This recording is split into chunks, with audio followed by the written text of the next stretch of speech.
මේ පන්සලේ මාසික ආදායම කීයද ඇත්තට? ඈ? මාදින්නාගොඩ සුරම්‍යාරාමේ මාසික ආදායම ඒක නම් ආන්න දෙපා හඳුන්නේ. හාමුදුරුවෝ කියන්නෙත් නෑ, දායකයෝ කියන්නෙත් නෑ, ඇව්වට වැඩකුත් නෑ. ලංකාවේ පන්සල් වල ආදායම් කියයිද පුතා? කියන්නේ. මේ ලංකාව හදන්න පන්සල් වලට පුළුවන්. ඔව්.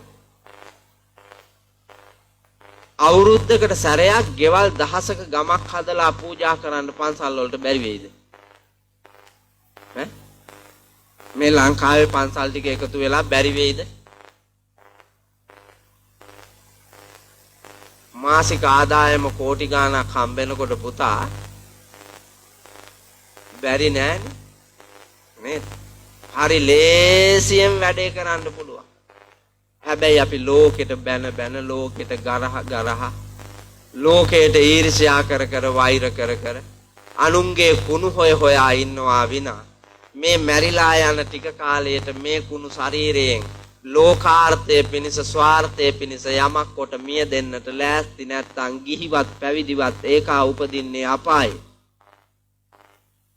ගිහිවත් පැවිදිවත් එකම පාපය කරන ගිහියා සහ පැවිද්දා අතර අපායට වේගයෙන්ම ගමන් කරන්නේ පැවිද්දා.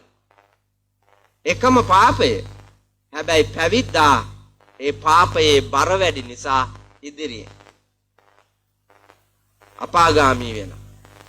එහෙනම් අවබෝධයෙන් යුක්තව පුතා පරිස්සමෙන් මේ ඇඳුම් තිබුණාට මේ වස්ත්‍ර තිබුණාට මේ වාගේ අභිමානයන් පුණ්‍යවන්ත භාවයන් ආරක්ෂා කරමින් ඒවා හැඳ පොරවාගෙන දිවි ගෙව්වේ නැත්තම් ජීවිතේ විනාශ වෙනවා. එහෙනම් අවබෝධයෙන් සම්මා දිට්ඨියෙන් ජීවිතය දකින්නට ඍජු දැක්මක් ලැබෙනවා. මිත්‍යා දෘෂ්ටිය නැති වෙනවා. බණ ඇහුවා. ඔයත් ඔක්කොම මිත්‍යා දෘෂ්ටිකයි. නෑ ස්වාමීන් වහන්සේ. නෑ මන් දන්නවා මිත්‍යා දෘෂ්ටිකයි. මං ඕනනම් ප්‍රායෝගිකව පෙන්නන්නම්. මාත්‍යා. ඔයාලට පුළුවන් නම් වියදම් කරලා අඩි 25ක් උස කතරගම දෙයියන්ගේ රූපයක් හදන්නකො මේ මෙතන. ඉස්සරහින් බඳින්නකො අඩි 25ක් දිග ටැංකියක්. තියන්නකො කළු ගල් තුනක් ඇතුලේ මුළු හතරේ. ගෙනල්ලා බාන්නකො පොල් ලොරි දෙකක් තුනක් කොප්පර.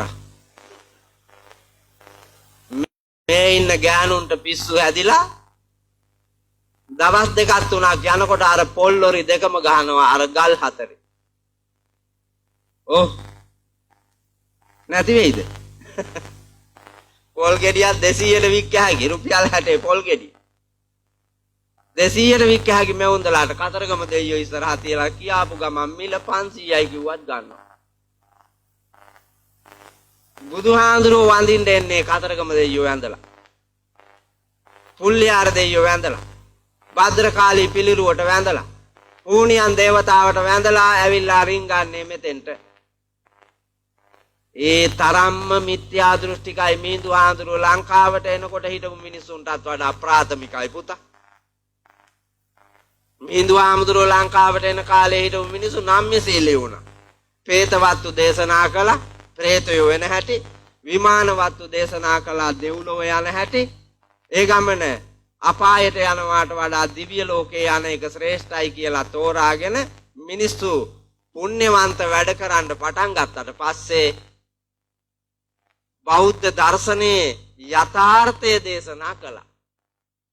මේ සැප කියන එකත් කෙලවරේ දුකක් තියෙනවා කියලා තේරුම් කළාම මිනිස්සු නිර්වාණගාමී වුණා පුතා. නිර්වාණගාමී වුණා. ඒ කාලේ මිනිස්සුන්ට අවබෝධය තිබ්බා. බුද්ධිය සොයා යන්න මහන්සි ගත්තා. අපි මොකද කරන්නේ? කඩදාසි කොළ තියාගෙන බුද්ධිය කියලා එහෙමනේ තියෙන්නේ ලංකාවේ. ඉස්කෝලේ ගිහිල්ලා විශ්වවිද්‍යාලේ ගිහිල්ලා විද්‍යාපීඨ ගිහිල්ලා පුහුණු ආයතන වලට ගිහිල්ලා කඩදාසි කොළයක් දෙනවා. මේක තමයි බුද්ධිමතා කියලා. කඩදාසි කොළේ ගෙනල්ලා ෆයිල් එකේ දාගෙන හරකෙක් වාගේ ලංකාවේ වැඩ කරනවා. එහෙම නෙමෙයි තියෙන්නේ. හොඳට බලන්නකෝ. කාටද බනින්නේ ඔය රාජ්‍ය සේවයෙන් ඉන්න අය? රාජ්‍ය සේවයේ ඉන්න අය රාජ්‍ය සේවකයන්ට බයිනවා.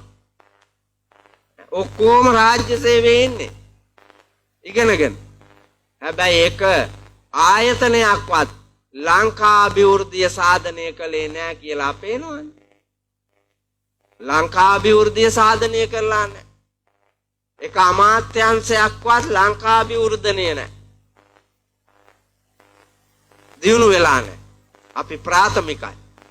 එඳයි ප්‍රාථමික ලෝකයෙන් අත මිදී සැබෑ ලෝකයේ දකින්නට සම්‍යක් දෘෂ්ටිය ලබන්න පුළුවන් වෙන්නේ නිතර බණ අහලා ගුණවතුන් නැනවතුන් බුද්ධිමතුන් ආශ්‍රය නිස්සරය කරලා ලබා ගන්නා වූ දැනුම ආකල්ප කුසලතාවලින් එයින්ද අද මේ උතුම් ධර්ම දානමේ මහා පුණ්‍ය කර්මයේ බලය ඔබට මහන්සි ගත්තොත් ලබන්න පුළුවන්කම තියෙනවා.